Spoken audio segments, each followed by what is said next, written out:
The city was shrouded in a perpetual twilight, rain slicking the streets and casting reflections of neon lights that flickered like ghostly apparitions. Smoke curled lazily from the end of my cigarette, blending with the mist that seeped through the cracks in the window.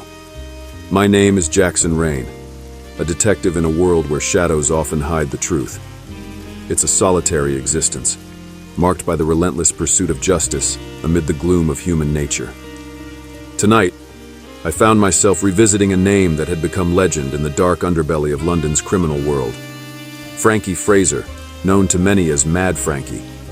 He was an enforcer for the Richardson Gang, a man whose violent tendencies and unpredictable nature made him both feared and infamous. Frankie Fraser's story began long before his nickname became synonymous with brutality. Born in the heart of London's poverty-stricken neighborhoods, his early life was a prelude to the chaos that would follow. From petty thefts to more serious crimes, Frankie's path was one of relentless escalation. As the rain pattered against the window, I opened the file on my desk, the dim light casting long shadows on the pages. This was more than just a tale of violence. It was a journey into the heart of darkness. Frankie Fraser's life was a testament to the allure of power and the destructive force of unchecked rage. It was time to step back into the world of Mad Frankie Fraser, to uncover the truth behind the legend, and to understand the man who became a symbol of fear in the criminal underworld. The investigation was just beginning, and the shadows were eager to reveal their secrets.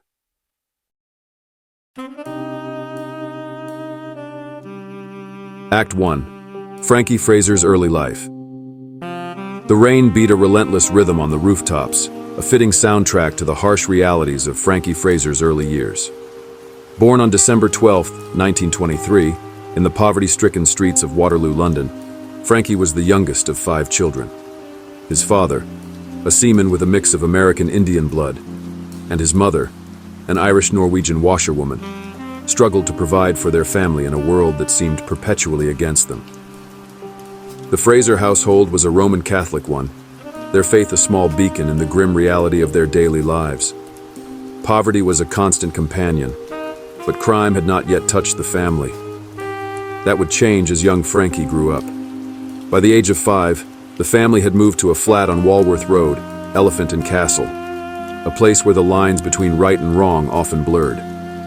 Frankie's sister, Eva, was his closest ally in those early years. Together, they ventured into the world of petty crime, their small hands adept at lifting purses and slipping away unnoticed.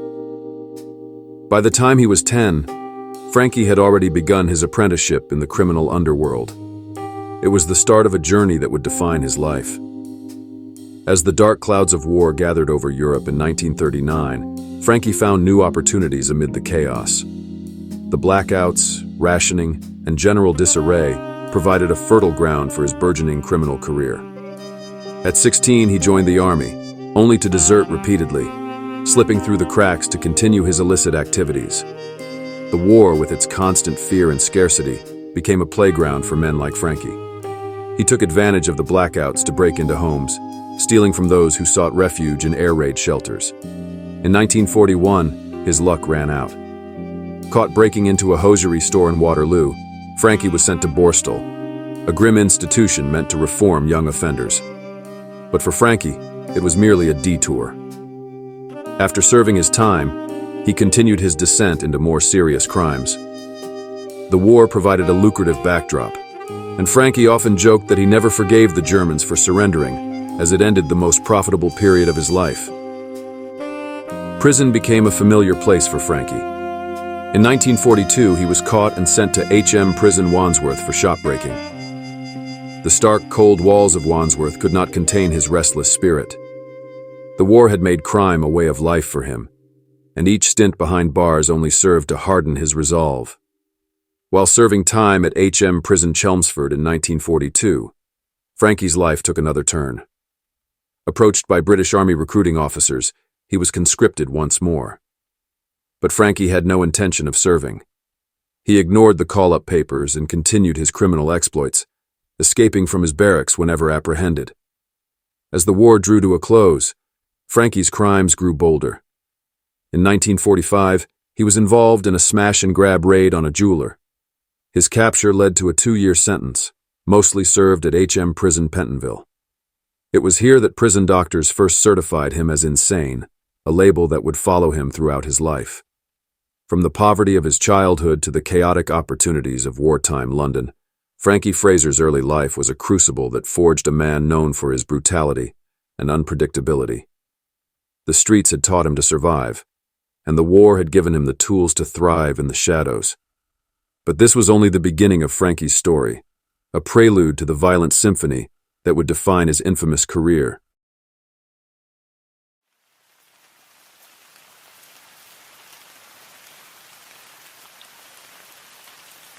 Act 2. Post-war activities and rise in crime. The end of World War II brought a semblance of normalcy back to London, but for Frankie Fraser, it was merely a shift in scenery. The chaotic opportunities of wartime had given way to a new era of crime, one that Frankie was more than prepared to embrace. The bombed-out ruins of the city, the desperation of its inhabitants, all provided fertile ground for the next chapter of his criminal career. By 1945, Frankie was well acquainted with prison life, having served time for various thefts and assaults. His time behind bars had done little to deter him. Instead, it introduced him to influential figures in the underworld. One such figure was Billy Hill, a notorious West End gangster who ran protection rackets and orchestrated elaborate heists. Hill saw potential in Frankie, not just as a foot soldier, but as a trusted enforcer. Under Hill's tutelage, Frankie became involved in a series of high-profile crimes. Smash-and-grab raids were his specialty, swift, brutal, and effective. These raids targeted jewelry stores and high-end shops, yielding significant profits. But with the rewards came risks. Frankie's aggressive approach often drew the attention of the law, leading to multiple arrests. It was during one of these prison stints that Frankie was once again certified insane by the prison doctors. He was sent to Cane Hill Hospital, a mental institution where he bided his time plotting his next moves. Upon his release in 1949, Frankie resumed his criminal activities with renewed vigor, immediately reconnecting with Billy Hill and diving back into the world of organized crime. The early 1950s were marked by a brutal gang war that would further cement Frankie's reputation. Billy Hill's dominance in the West End was challenged by his former associate Jack Spot. The rivalry between Hill and Spot escalated into open violence, with both sides employing ruthless tactics to gain the upper hand. In 1956, Frankie Fraser played a pivotal role in one of the most notorious incidents of this gang war. Spot and his wife Rita were ambushed near their Paddington flat by a group of men armed with clubs and knives. Among the attackers were Frankie and his associate Bobby Warren. The assault was vicious, leaving both Spot and his wife severely injured. The attack effectively ended Jack Spot's reign in the West End, allowing Billy Hill to consolidate his power. For his part in the attack on Jack Spot, Frankie was arrested and sentenced to 7 years in prison. During this time, the criminal landscape of London underwent significant changes. The East End saw the rise of the Cray twins, whose brutal tactics and high-profile connections made them formidable rivals. Meanwhile, the South End was becoming the territory of the Richardson Gang, led by Charlie and Eddie Richardson. Upon his release, Frankie found himself in a transformed underworld. The once dominant West End gangs had been eclipsed by new, more ruthless players. But Frankie was not one to be sidelined. His reputation as a fearless enforcer made him a valuable asset, and it wasn't long before he aligned himself with the Richardson brothers. The post-war era had reshaped London's criminal underworld, and Frankie Fraser was right at the heart of it. From smash-and-grab raids to brutal gang wars, he navigated the shifting alliances and power struggles with a single-minded determination. His association with Billy Hill had honed his skills, but it was his next partnership with the Richardson Gang that would define his legacy as one of London's most notorious gangsters.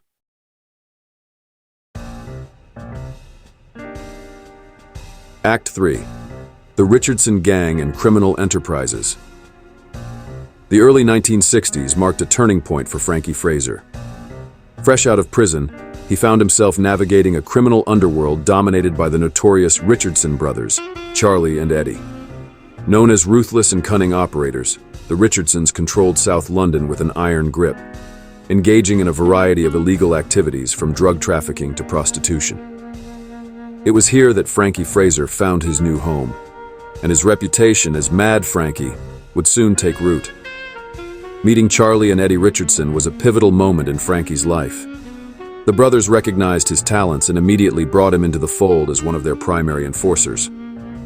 Fraser's role was clear: ensure loyalty within the gang and eliminate any threats. His methods were brutal, and his reputation for extracting teeth with pliers became legendary in the underworld. It was this fearsome approach that solidified his standing within the gang and kept potential traitors in check. One of the most significant events during this period was the Great Train Robbery of August 8, 1963. Orchestrated by London gangsters, including members of the Southwest Gang led by Bruce Reynolds, the heist saw $2.61 million stolen from a Royal Mail train. Though invited to participate, Fraser declined, as he was on the run from the police at the time. Despite his non-involvement, Fraser narrowly avoided arrest when the Richardson brothers bribed a policeman to keep him out of the suspects list.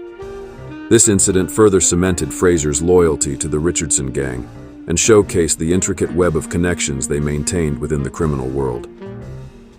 With Fraser's help, the Richardson brothers expanded their criminal empire, establishing Atlantic Machines, a front for their illegal activities. This fruit machine enterprise was a lucrative business that masked their involvement in more nefarious ventures. The gang thrived on extortion, blackmail, and the iron-fisted control of their territory. Other notable members included George Cornell, Jimmy Moody, and Albert Longman, each contributing to the gang's fearsome reputation. The relationship between the Richardson Gang and the Cray twins, Ronnie and Reggie, was complex. Both gangs had their territories and their rules, but tensions often ran high.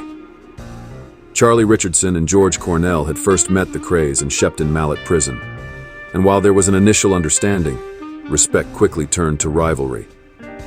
The mid-1960s saw this tension escalate into violent confrontations, with both sides vying for dominance in London's criminal hierarchy. George Cornell, who had once worked for the Crays, switched sides in 1964 to join the Richardsons. His hatred for Ronnie Cray was well known, and their confrontations were legendary. One infamous altercation occurred at the Brown Bear Public House, where Cornell knocked Ronnie Cray unconscious, igniting a feud that would have fatal consequences. The Richardson Gang's dealings often brought them into direct conflict with the Crays, and sit-downs at pubs like the Grave Maurice became battlegrounds for negotiation and intimidation. The feud between the two gangs culminated in a series of violent clashes, each one more brutal than the last. The volatile mix of power struggles, personal vendettas, and territorial disputes defined Frankie Fraser's years with the Richardson Gang. His role as an enforcer kept him in the thick of the action, whether it was collecting debts, intimidating rivals, or engaging in outright warfare with the Crays. The dark, rain-soaked streets of London bore witness to these conflicts, each skirmish adding to the legend of Mad Frankie. Fraser's involvement with the Richardson brothers was more than just a criminal partnership. It was a defining chapter in the saga of London's underworld. The alliances he forged, the enemies he made, and the violence he unleashed all contributed to a legacy that would endure long after the streets had quieted and the gangs had faded into history. Act 4.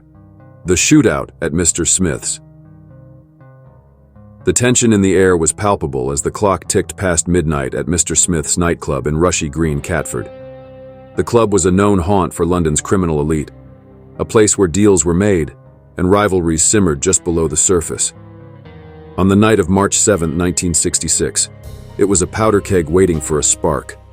Members of the Richardson Gang, including Frankie Fraser, Eddie Richardson, and Jimmy Moody, were present that evening.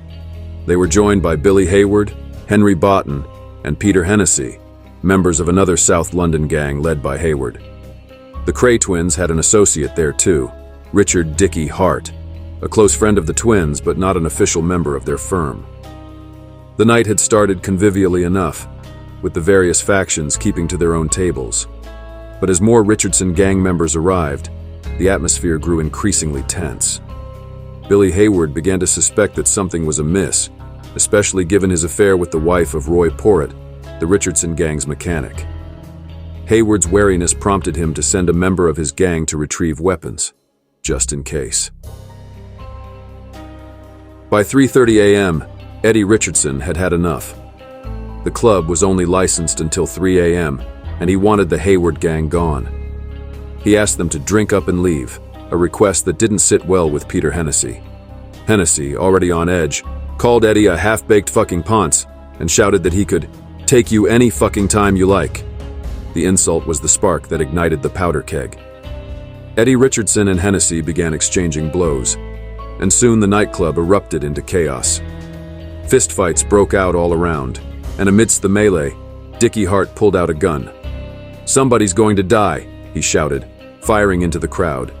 Harry Rawlings, a member of the Richardson Gang, was hit in the shoulder, blood pouring from the wound.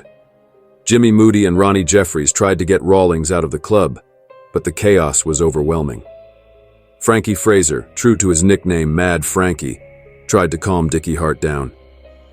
In the midst of this, Billy Gardner, a Hayward gang member, confronted Fraser. "You tooled up, Frank?" he asked, before shooting Fraser through the thigh with a .38 pistol. Despite the searing pain, Fraser knocked the gun from Dickie Hart's hand and proceeded to beat him mercilessly. It was a scene of utter bedlam, with shouts and gunfire mixing with the sound of fists and feet. According to witnesses, it was like Dodge City. Fraser's relentless attack on Hart earned him his notorious sobriquet, with Henry Botten shouting, "You're fucking mad, Frank. You're fucking bonkers." In the chaos, someone shot Dickie Hart dead as he tried to escape down the stairs. The shootout left both Eddie Richardson and Frankie Fraser wounded and in Lewisham Hospital. When questioned by the police, the pair feigned ignorance. "Shooting? What shooting?" they said, sticking to the code of silence that governed their world. The fallout from the shootout was immediate and brutal. 2 days after Dickie Hart's death, George Cornell, a member of the Richardson Gang who had previously crossed the Crays, was sitting in the Blind Beggar pub. Ronnie Cray, with 2 associates, walked in. Cornell reportedly greeted him with, "Well, look what the dogs brought in." Without a word, Ronnie Cray shot Cornell through the head, killing him instantly. It was the first murder Ronnie Cray had personally committed, escalating the feud between the gangs to new heights. The shootout at Mr. Smith's was a turning point in the violent history of London's criminal underworld. It underscored the volatility of the alliances and the ever-present threat of betrayal and retribution. For Frankie Fraser, it was a night that would forever mark him as Mad Frankie, a name synonymous with the brutality and chaos that defined his life in the Richardson Gang. Act 5. The Torture Trial. The air in the courtroom was thick with tension, a stark contrast to the chilling details that would soon emerge. The Richardson Gang's reign of terror was about to be laid bare for all to see. Dubbed the Torture Trial, it would reveal the horrifying methods employed by the gang to maintain control and exact retribution on those who crossed them. The trial began at the Old Bailey in early April 1967, and the public was gripped by the macabre testimonies that unfolded. Victims who had once feared for their lives now took the stand, recounting their harrowing experiences. Their stories painted a gruesome picture of the Richardson Gang's operations, with Frankie Fraser and other key members at the center of the violence. One of the most damning pieces of evidence came from Johnny Bradbury, a gang member who turned Queen's evidence in exchange for a pardon and immunity. Bradbury's testimony was a bombshell. He detailed the gang's use of torture to instill fear and ensure loyalty. Victims were subjected to unimaginable cruelty, including having their teeth pulled out with pliers and their toes severed with bolt cutters. The centerpiece of the trial's horror was the hand-cranked generator. Originally used for sending out SOS signals from aircraft, the Richardson Gang repurposed it into a tool of torture. Victims were hooked up to the generator, and the electric shocks would reduce even the toughest men to pleading children. Roy Hall, a Richardson associate who operated the generator, described the effect it had. "They can't take it anymore. No one can. They turn into little kids and ask for mummy. It's something you have to see to know, but they can't lie to you. Even months later, if you go into a pub because you have to talk to them, they go back into it. They're broken, and it never mends. As the testimonies continued, the extent of the gang's brutality became evident. One victim recounted being found guilty of disloyalty and severely beaten, forced to mop up his own blood with his underpants. The courtroom was riveted, the jury horrified, as story after story of torture and intimidation unfolded. The trial also highlighted the internal power struggles and betrayals within the gang. These details, coupled with the physical evidence and eyewitness accounts, painted a damning picture of the Richardson brothers and their enforcers, including Frankie Fraser. The Richardson Gang's iron grip on South London was built on a foundation of fear and violence, and the courtroom proceedings made it clear that their methods were as sadistic as they were effective. As the trial drew to a close, the sentences were handed down. Eddie Richardson received an additional 15 years for a fray, while his brother Charlie was sentenced to 25 years. Frankie Fraser, notorious for his role in the torture sessions, was given 10 years. Roy Hall, the operator of the generator, also received a 10-year sentence. The gang's reign was effectively ended, their leaders behind bars and their methods exposed to the world. The torture trial was a watershed moment in London's criminal history. It revealed the depths of brutality that gangsters like the Richardsons and Fraser were willing to sink to in order to maintain their power. For the victims, it was a chance for justice, albeit delayed and scarred by their experiences. For Frankie Fraser and his associates, it marked the end of an era of unchecked violence and the beginning of long years behind bars. As I left the courtroom, the rain had started again, washing away the echoes of testimony and the murmurs of the spectators. The darkness that had enveloped the city for so long was starting to lift, if only a little. But for those who had suffered at the hands of the Richardson Gang, the scars would remain. And for Frankie Fraser, the man who had become a symbol of that brutality, prison was now home.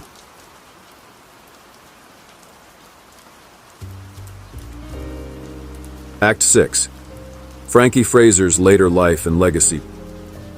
Prison was no stranger to Frankie Fraser, and he returned to its confines with a reputation that preceded him. His years behind bars were marked by violence and defiance, further cementing his legend. Frankie's time in prison was a turbulent period, filled with notorious incidents that showcased his relentless spirit and refusal to be subdued. In 1969, during the Parkhurst prison riot, Frankie was one of the ringleaders. The riot was a brutal clash between inmates and guards, resulting in severe injuries for many involved, including Frankie himself. He spent the next 6 weeks in the prison hospital, recovering from the injuries he sustained. This riot was just one of many violent episodes that punctuated his prison life. Frankie's behavior ensured that his sentences were frequently extended. He often found himself in solitary confinement or receiving punishments for attacking prison officials and fellow inmates. During his time at Strangeways Prison in Manchester in 1980, he managed to convince the authorities that he needed to wear slippers due to foot problems that were actually the result of another inmate pouring boiling water on his feet after a confrontation.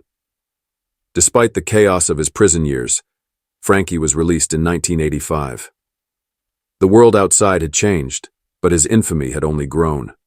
He quickly capitalized on his criminal past, transforming into a celebrity of sorts. He appeared on numerous television shows, sharing tales of his time with the Richardson Gang and the brutal life of a gangster. His larger-than-life persona fascinated the public, and Frankie became a living testament to a bygone era of London's underworld. Frankie also started giving gangland tours around London, guiding curious tourists through the infamous sites of his criminal exploits. These tours included stops at places like the Blind Beggar Pub, where George Cornell was shot by Ronnie Cray. His storytelling brought the dark history of London's criminal underworld to life, drawing in audiences eager to hear about the notorious figures who once ruled the streets. In 1991, Frankie's violent past caught up with him once more. He was shot in the head at close range outside the Turnmills Club in Clerkenwell, London. The attack was allegedly ordered by the Addams family, a powerful Clerkenwell crime syndicate, but Frankie later claimed it was carried out by rogue police officers. The shooting left him with permanent injuries, part of his mouth blown away by the bullet. True to his code, Frankie refused to cooperate with the police, stating, "If you play by the sword, you've got to expect the sword as well." Despite his injuries, Frankie continued to maintain his public persona. He authored his memoirs, Mad Frank, in 1994, detailing his life of crime and violence. The book provided a glimpse into the mind of one of London's most feared enforcers, further solidifying his legacy. Frankie's personal life was marked by tragedy and loyalty. His wife, with whom he had 4 sons, passed away in 1999. 3 of his sons followed in his footsteps, embracing a life of crime, while the 4th chose a different path, a choice Frankie jokingly referred to as a disappointment. In his later years, Frankie resided in sheltered accommodation in Peckham. According to Eddie Richardson, Frankie suffered from Alzheimer's disease in the last 3 years of his life. Even in his advanced age, he remained a figure of controversy. In June 2013, the 89-year-old Frankie made headlines again when he was served with an antisocial behavior order, ASBO, after a row with another resident. Frankie Fraser spent between 40 to 42 years behind bars, a testament to his life of crime. His story ended on November 26, 2014, when he died at the age of 90 after falling critically ill during leg surgery.